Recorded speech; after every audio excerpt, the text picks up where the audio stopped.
Sehingga setiap kami yang boleh mendengar kebenaran firman boleh pulang dengan kekuatan yang baik.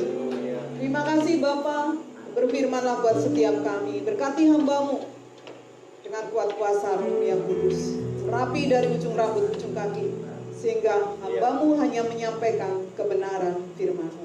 Terima kasih Bapa, berkati anak-anak-Mu semua, sehingga setiap kami boleh menjadi pelaku-pelaku firman dalam hidup kami. Terima kasih Bapa, di dalam berkat nama Tuhan Yesus Kristus, yang siap untuk mendengar kebenaran firman Tuhan dan siap untuk melakukan. Mari sama-sama saya katakan amin. Shalom, silakan duduk. Pagi hari ini kita mau belajar tentang jawaban sebuah doa. Amin. Setiap kita punya impian, setiap kita punya pengharapan, setiap kita punya keinginan. Setiap orang memiliki hak yang sama untuk berharap pada kehidupan yang lebih baik. Harapan akan selalu hadir untuk mereka, untuk kita yang mempercayai sebuah perubahan. Harapan akan berubah menjadi jawaban jika diiringi dengan usaha. Ya. Harapan akan menjadi sebuah kenyataan jika diiringi dengan usaha. Harapan akan menjadi nyata untuk mereka yang memberikan kerja kerasnya dengan ikhlas. Harapan adalah kemampuan untuk melihat bahwa ada cahaya meskipun semua berada dalam kegelapan. Karena harapan adalah mimpi dari seorang yang terjaga. Bukan mimpinya orang tidur. Harapan itu mimpinya orang yang terjaga. Bersyukurlah jika masih ada secercah harapan, sebab secercah harapan itu akan memberikan kekuatan ekstra untuk bersukacita dalam situasi yang menyesakkan. Jadi pengharapan itu adalah secercah harapan yang memberikan kekuatan ekstra untuk kita tetap bersukacita dalam situasi yang sesulit apapun. Penulis Amsal menuturkan dalam Amsal 13 ayat yang ke-12. Amsal 13 ayat yang ke-12. Amsal 13 ayat yang ke-12. Bisa disimak di slide, saya akan bacakan buat Bapak Ibu Saudara semua. Harapan yang tertunda menyedihkan hati, tetapi keinginan yang terpenuhi adalah pohon kehidupan. Amin. Semua orang pasti punya harapan, impian, keinginan, atau sebuah kerinduan. Tetapi bagaimana cara untuk mendapatkan apa yang harus kita lakukan sesuai dengan kebenaran firman Tuhan? Kita mau baca dalam Mazmur pasal yang ke-37 ayat 3 sampai dengan 4. Kita akan dengan cepat karena ada banyak yang kita mau pelajari pagi hari ini, supaya nanti nggak lama-lama, ya. Mazmur 37 ayat 3 sampai 4. Saya mau bacakan. Percayalah kepada Tuhan dan lakukanlah yang baik. Diamlah di negeri dan berlakulah setia. Dan bergembiralah karena Tuhan, maka Ia akan memberikan kepadamu apa yang diinginkan hatimu. Ini yang berbicara firman Tuhan, Bapak Ibu ya. Dari nas di atas kita belajar. Kalau kita lihat dari firman Tuhan ini, ada 5 hal yang boleh kita pelajari pada pagi hari ini. Yang percaya, yang pertama untuk kita bisa menerima dari jawaban sebuah doa adalah percaya kepada Tuhan. Amin. Ya, kok nggak ada yang amin? Ya. Percaya kepada Tuhan itu yang pertama. Kalau kita lihat dalam Mazmur pasal 37 ayat 3 sampai 4. Yang pertama adalah percaya kepada Tuhan. Tadi firman Tuhan katakan percayalah kepada Tuhan. Nah, setiap orang kalau ditanya percaya kepada Tuhan, jawabnya apa? Percaya. Tapi yang menjadi pertanyaan, apakah Tuhan mempercayai kita? Itu masalahnya. Apakah Tuhan mempercayai kita? Kita percaya sepenuhnya kepada Tuhan, itu Tuhan tahu. Seringkali ketika kita menghadapi masalah, kita berdoa kepada Tuhan, tapi setelah berdoa, kekhawatiran tetap menyelimuti kehidupan kita.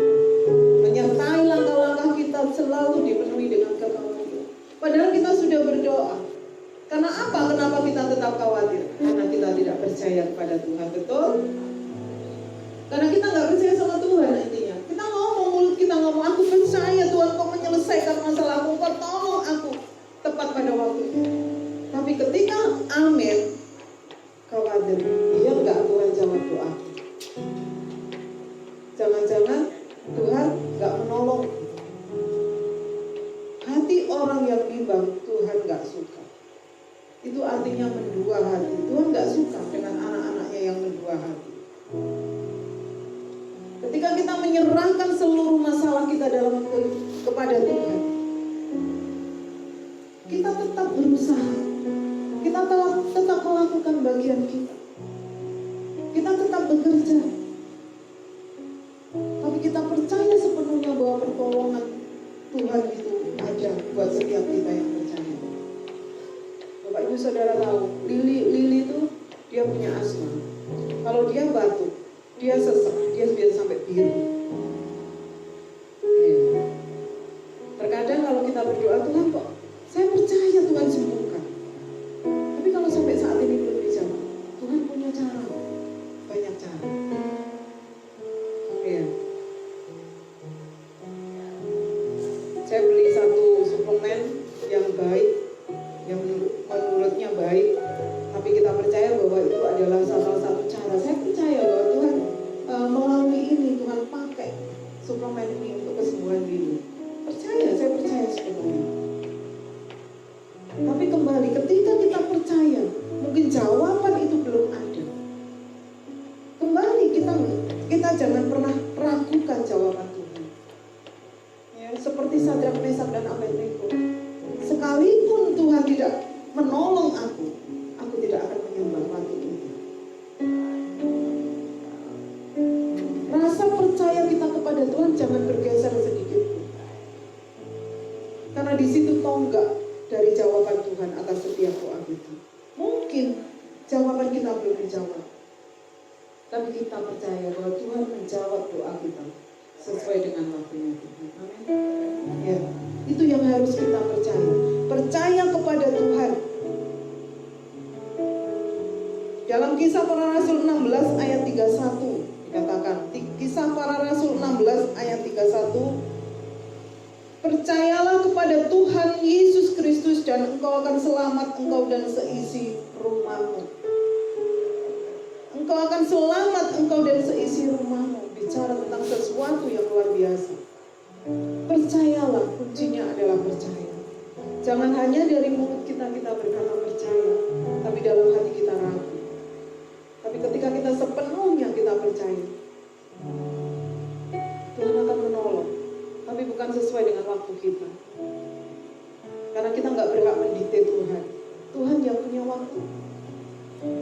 Orang yang percaya kepada Tuhan mendapat paket berkat keselamatan di dalam Kisah Rasul 16 ayat 31. Berupa berkat rohani menjadi ciptaan yang baru. Berkat jasmani, perlindungan, penyertaan, masalah yang ditolong oleh Tuhan untuk keluar dari permasalahan, doa yang dijawab, dan berkat materi, sandang, pangan, dan papan Tuhan sediakan.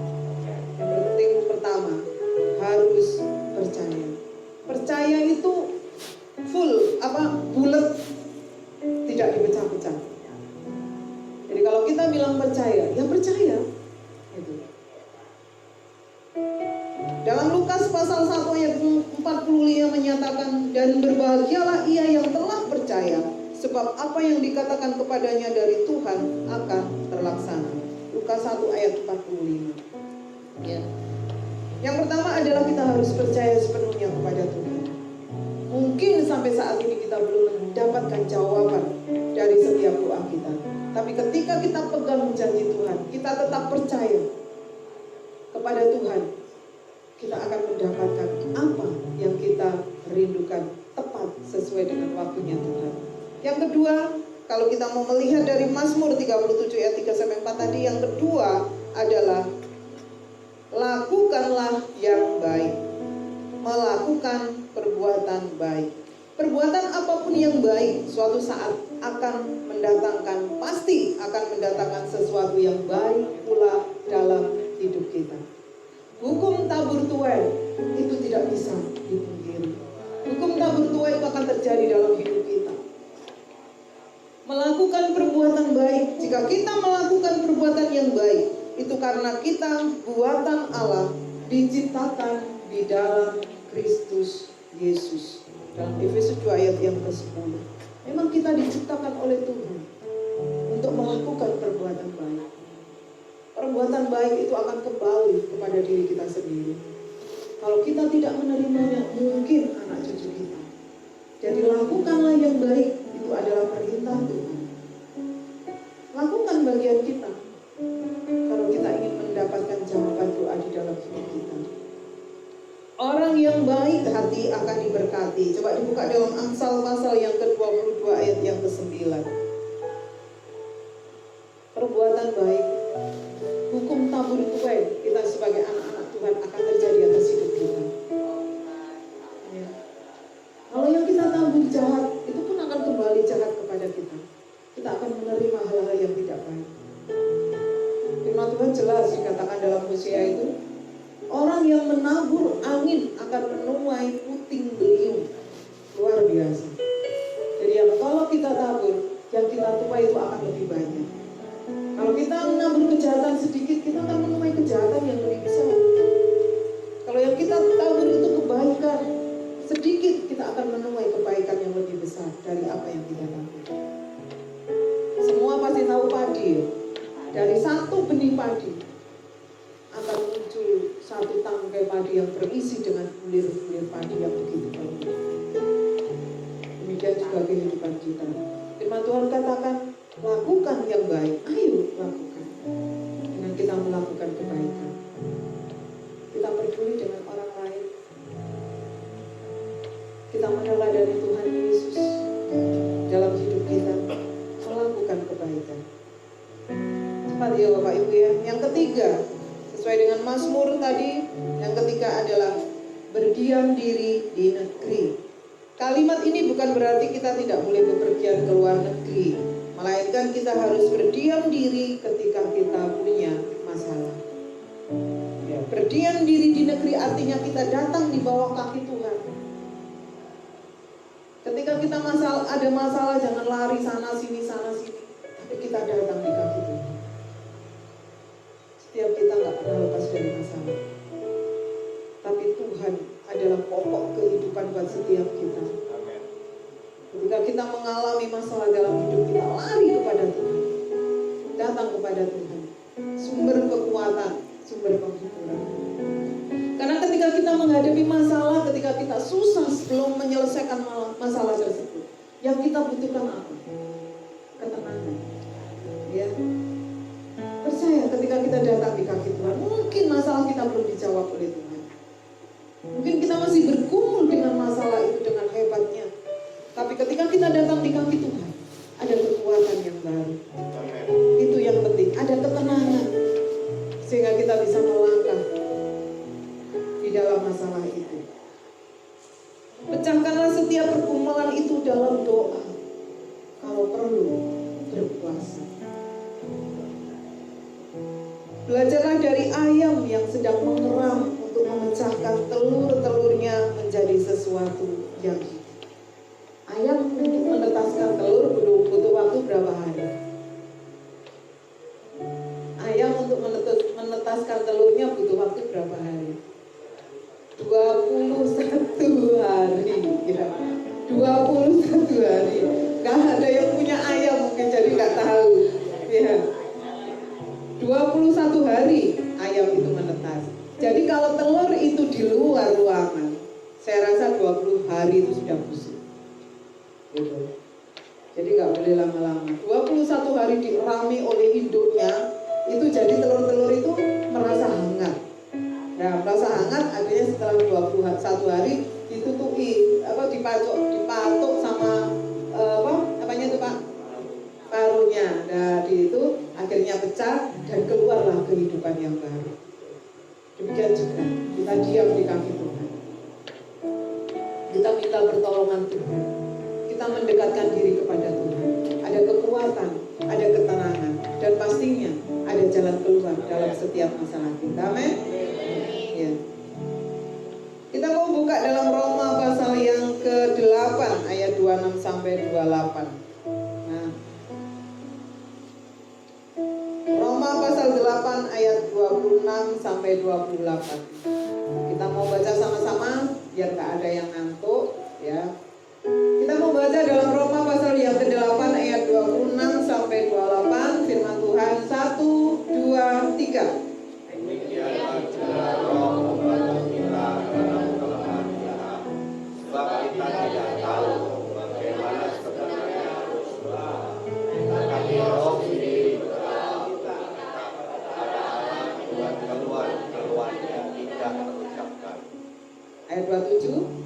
Dan Allah yang meneliti hati nurani mengetahui maksud Roh itu, yaitu bahwa Ia sesuai dengan kehendak Allah berdoa untuk orang-orang kudus. 28. Kita tahu sekarang bahwa Allah turut bekerja dalam segala sesuatu untuk mendatangkan kebaikan bagi mereka yang mengasihi Dia, yaitu bagi mereka yang terpanggil sesuai dengan rencana Allah. Amin. Ya. Kalau gitu kita berdoa kan itu sebenarnya Tuhan sudah tahu. Ya. Jadi jangan kita menjadikan doa itu sebagai alat terakhir dalam kehidupan kita. Ya, ketika kita mengalami masalah, nggak salah ketika kita mengalami masalah kita datang sama Tuhan. Tapi jadikan doa itu sebagai gaya hidup kita. Jadikan doa itu sebagai gaya hidup kita sebagai anak-anak Tuhan. Karena berdoa itu penting. Ada kekuatan yang baru di dalam doa. Kalau saya setiap kali berdoa, seringkali yang saya banyak naikkan adalah pujian, penyembahan. Karena Tuhan tahu apa yang kita butuhkan.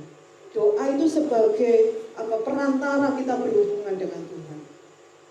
Saya senang mengatakan fellowship dengan Tuhan. Saya bisa berdoa. Kadang saya kalau saya ini ada masalah, kadang saya cuma nangis sama Tuhan. Nggak ada yang saya sampaikan sama Tuhan. Tuhan, ini aku datang kepadamu. Kau tahu apa yang sedang terjadi dalam hidup. Saya memuji nyembah Tuhan kan gak terasa kadang sampai 1 jam. Gak ada yang saya sampaikan. Itu roh kita yang berbicara kepada Bapa. Kalau memang kita ini menjadikan doa itu sebagai kekuatan kita. Saya ngajar sama anak 2 itu, anak saya. Hanya doa kekuatan kita. Nggak ada yang lain. Anak-anak saya ajak doa pagi. Saya ajar untuk baca firman. Karena di situ ada kekuatan. Jalan hidup ke depan kita tidak mudah. Tapi dengan doa Tuhan akan menuntun kita. Ya. Jadi doa itu penting. Jangan jadikan doa sebagai senjata terakhir kita. Tapi kan jadikan doa itu sebagai gaya hidup kita yang harus kita lakukan dari waktu ke waktu. Tidak penting waktunya kapan, tapi pagi kita bisa berdoa, siang kita ada waktu kita berdoa. Bahkan di jalan pun, ketika saya berjalan, ada pujian aja penyembahan saya naikkan. Jadi kita terus bawa hidup kita di dalam gaya hidup berdoa. Itu penting. Yang keempat, berlakulah setia. Kesetiaan telah menjadi sesuatu yang langka, Bapak Ibu ya. Pak Sutri tidak lagi setia kepada pasangannya. Ada banyak di luar sana. Hanya karena masalah kecil menyebabkan sebuah perceraian. Karyawan tidak lagi setia kepada pimpinannya. Hamba Tuhan tidak lagi setia kepada pelayanannya. Terus kesetiaan kita diuji.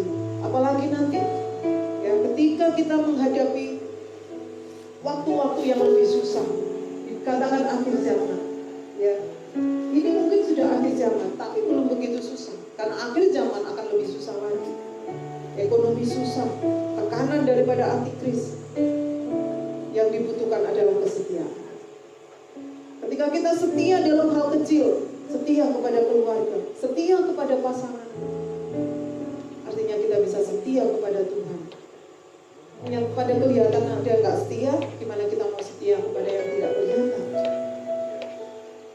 Tuhan katakan kalau kita setia dalam perkara yang kecil, Tuhan akan sediakan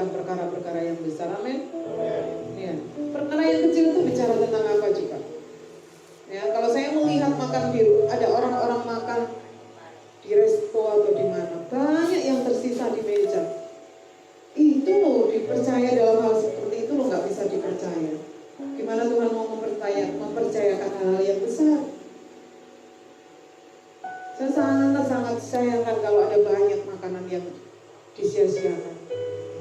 Di luar negeri entah di mana itu. Ketika seseorang makan di meja, pesan dengan banyaknya, tapi nggak dihabiskan, suruh bayar.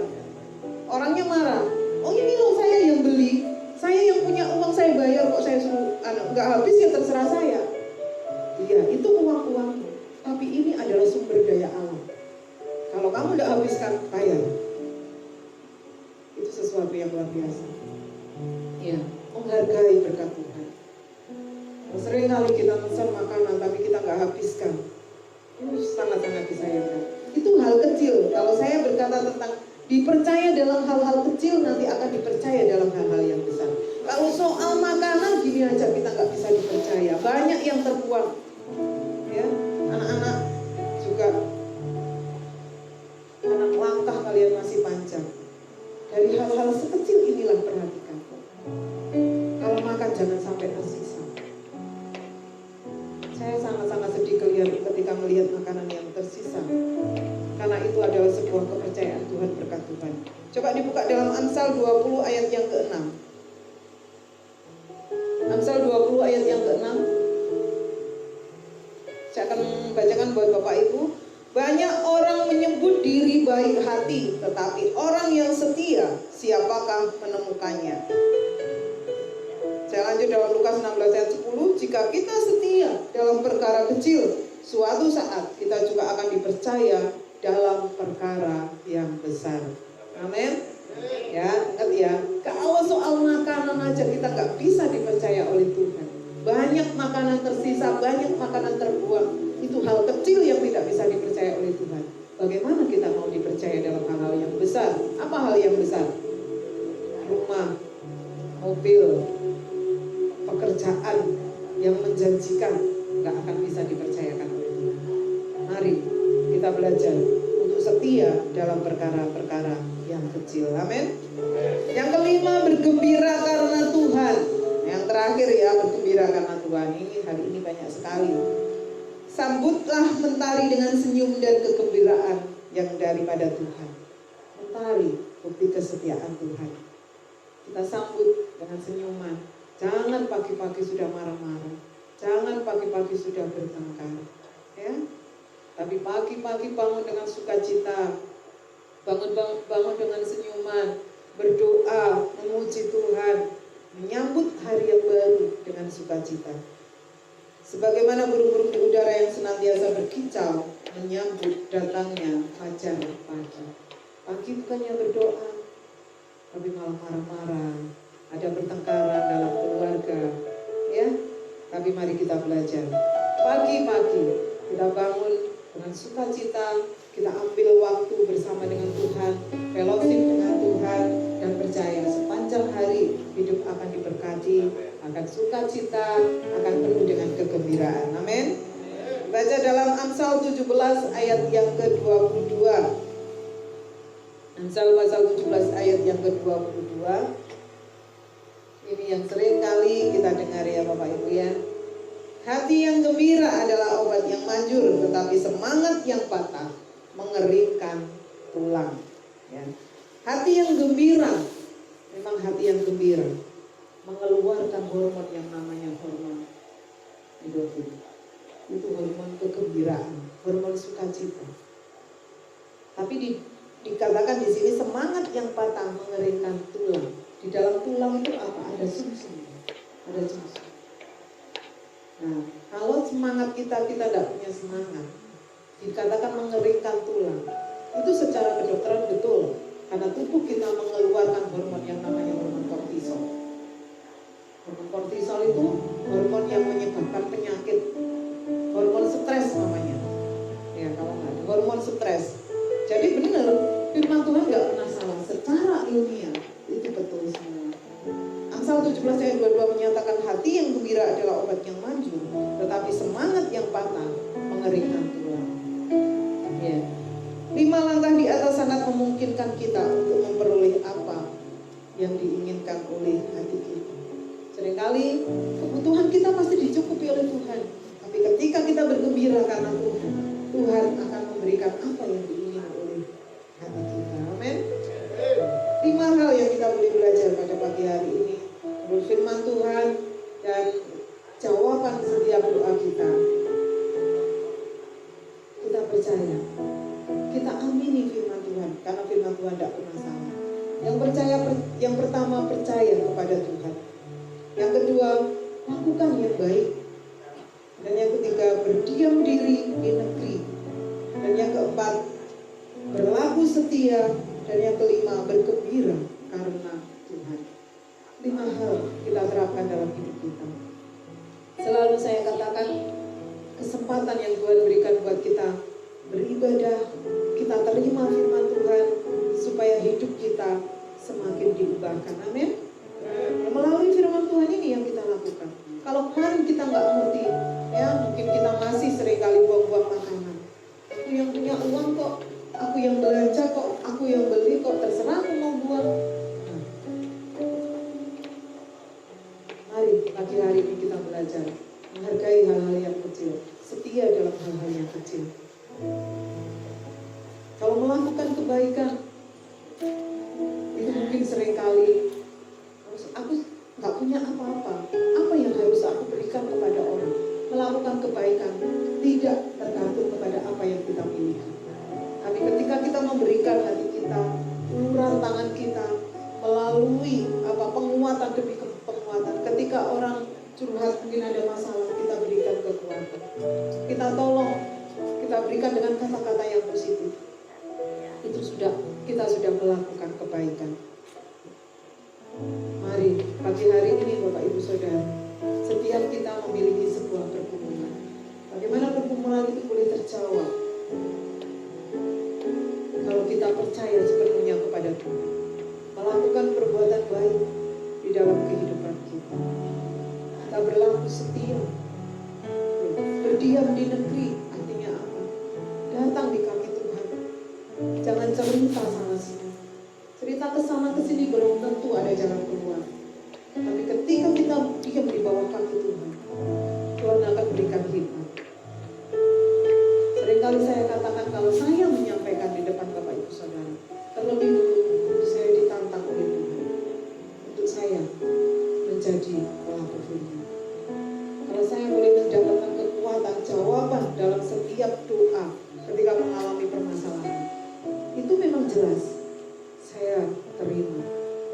Untuk itu saya bagikan kepada Bapak Ibu Saudara, mari kita sama-sama terus belajar untuk diperbaharui hidup kita melalui kebenaran firman Tuhan.